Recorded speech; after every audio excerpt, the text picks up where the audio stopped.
Hello students, how are you? Hope you are doing well. Today our new topic is how to solve two linear equation by the method of substitutional method. तो इस video के अंदर मैं आपको सब्स्टिट्यूशनल method सिखाऊंगा। अब screen पे आपके पास आपके पास वो इक्वेशंस आपको सो नज़र आ रही होंगी। पहली इक्वेशन को हमने 1 और दूसरी को हमने 2 कंसीडर कर दिया, दोनों लीनियर इक्वेशंस हैं, ठीक है।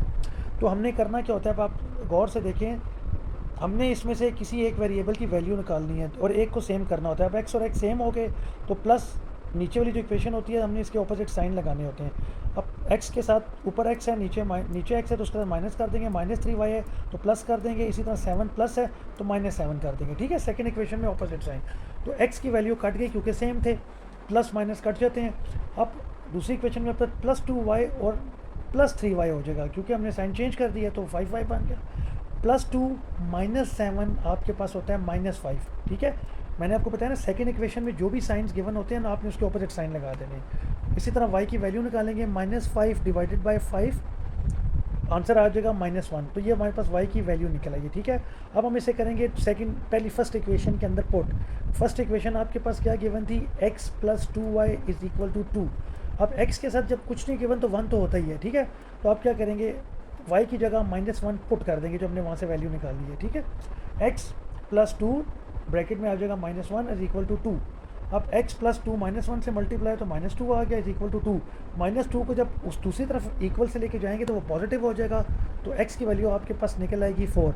इस तरह हमने x और y दोनों की वैल्यूज़ निकाल ली, ठीक है। बस आपने इसमें ये ध्यान रखना होता है कि जो सेकंड इक्वेशन है उसमें जो साइन गिवन होते हैं उसके ऑपोजिट साइन आपने लगाना होता है, ठीक है। अब इसी क्वेश्चन को एक और तरीके से करते हैं, ठीक है। ये भी मेरे पास 2 लीनियर इक्वेशन आ गया है, दोनों में इक्वेशन के अंदर कोई भी वेरिएबल ऐसा नहीं है जो दोनों में सेम हो, ठीक है। इसी तरह हम पहले को इक्वेशन 1 और इक्वेशन 2 लीनियर इक्वेशन को सेकंड इक्वेशन बना लेंगे, ठीक है। अब हमने दोनों में से x या y को सेम करना है दोनों इक्वेशन के अंदर, ताकि हम में से कोई एक वैल्यू इसमें से कट जाए और दूसरी की वैल्यू हम फाइंड कर सकें। तो इसके लिए आपको क्या करना पड़ेगा, 3x + 2y = 7 को किसी एक ऐसे टेबल से मल्टीप्लाई करना पड़ेगा कि जिससे मेरे पास 12 आ जाए, और इसी तरह 4x + y = 6 को भी किसी ऐसे टेबल से मल्टीप्लाई करना पड़ेगा कि मेरे पास 12 आ जाए। तो मैं पहली इक्वेशन को अगर 4 से मल्टीप्लाई करूं और सेकंड इक्वेशन को 3 से मल्टीप्लाई करूं तो दोनों इक्वेशन के अंदर मेरे पास x की वैल्यू 12 बन जाएगी, ठीक है। तो आइए सॉल्व करते हैं। पहली इक्वेशन को सबसे पहले 4 से मल्टीप्लाई करते हैं। 4 से इसलिए मैंने मल्टीप्लाई किया तो मेरे पास 12x आ जाएगा, और सेकंड इक्वेशन भी मेरे पास 12x आ जाएगा, ठीक है। तो 4 को 3 से मल्टीप्लाई किया तो 12x आ गया, 4x को 2y से मल्टीप्लाई किया तो 8 आ गया, 4 को 7 से मल्टीप्लाई किया तो 28 आ गया। इसी तरह सेकंड इक्वेशन में 3 को 4x से मल्टीप्लाई किया 12x आ गया, 3y = 18। अब आपके पास क्या हुआ, 12 सेकंड इक्वेशन में 12x के साथ पॉजिटिव है तो नेगेटिव कर दिया, 3y के साथ पॉजिटिव है तो नेगेटिव कर दिया, 18 के साथ प्लस है तो नेगेटिव कर दिया, साइन चेंज कर दिया। तो 12x दोनों में सेम हो गए तो ये कट हो गए, 8 में से 3 गया तो 5y, 28 में से 18 गए तो 10, ठीक है। प्लस माइनस माइनस होता है, तो y की वैल्यू मेरे पास 2 आ गई। अब मैं इसको y की वैल्यू 2 को इक्वेशन नंबर 1 में पुट करूँगा तो मेरे पास x की वैल्यू निकल आएगी, ठीक है।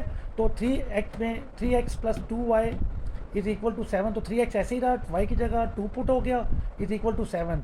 तो मैंने इसी तरह y की वैल्यू 3x = 4 -7 - 4 किया तो 3x = 3 आ गया। यहाँ से x की वैल्यू मेरे पास 3 डिवाइडेड बाई 3 1 आ गई।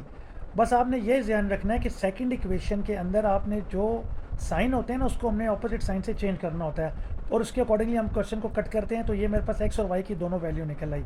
Thank you. अब आपको मैं पार्ट 2 में सेकंड मेथड सिखाता हूँ। अच्छा, थर्ड क्वेश्चन के अंदर solve pair of linear equation.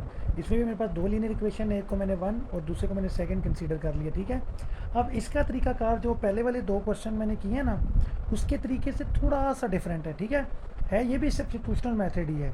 अब इसमें हमने करना है क्या है, हमने क्या करना है, पहली वाली इक्वेशन में मैंने x + 2y = 2, इसमें मैंने x की वैल्यू कैसे निकाली, 2, और +2y को इक्वल से उधर लेकर गया तो माइनस कर लिया, यानी x अपनी जगह पे ही रहा, 2 भी अपनी जगह पे रहा, 2y को मैंने इक्वल से उधर शिफ्ट किया तो -2y बन गया।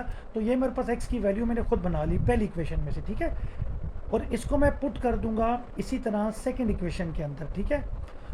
अच्छा, इसी तरह मैं सेकंड इक्वेशन से भी वैल्यू निकाल सकता था x या y की, x की, ठीक है, और दूसरी में भी फर्स्ट में पुट कर सकता था। ठीक है, तो आप कोई भी तरीका कर सकते हैं, इसलिए मैंने पहली इक्वेशन में से इक्वेशन एक्स की निकाल ली। अच्छा, अब आपने करना क्या है, अब आपने जहाँ पर भी एक्स है ना, उस जगह के ऊपर ये वैल्यू पुट कर दी है 2 - 2y वाली, ठीक है। तो इक्वेशन है second, x minus 3y is equal to 7, ठीक है। मैंने x की जगह पुट कर दिया 2 - 2y, फिर -3y इक्वेशन का था इक्वल टू 7, ठीक है। ब्रैकेट ओपन की तो ये पेपर बन गया 2 - 2y माइनस 3y जो बनता है होता है 5y, ठीक है, -5y इज इक्वल टू 7। तो अब मेरे पास y की वैल्यू कैसे निकलेगी, 2 को मैं 7 कॉन्स्टेंट वैल्यू है, तो इक्वल से उधर ले गया तो माइनस होगी, -5 इज इक्वल टू 5, y की वैल्यू निकली आपके पास -1। अब x की वैल्यू मैंने खुद निकाली थी, y की मैंने एक्स की वैल्यू पुट करके निकाली है। अब मुझे यही वाई की वैल्यू पुट कर देनी है, ये जो मैंने पहले एक्स की वैल्यू खुद से कंसीडर की थी, ठीक है, थर्ड में, यानी इसको इक्वेशन नंबर 3 भी कह सकते हैं, जो मैंने फर्स्ट में एक्स की वैल्यू निकाली थी।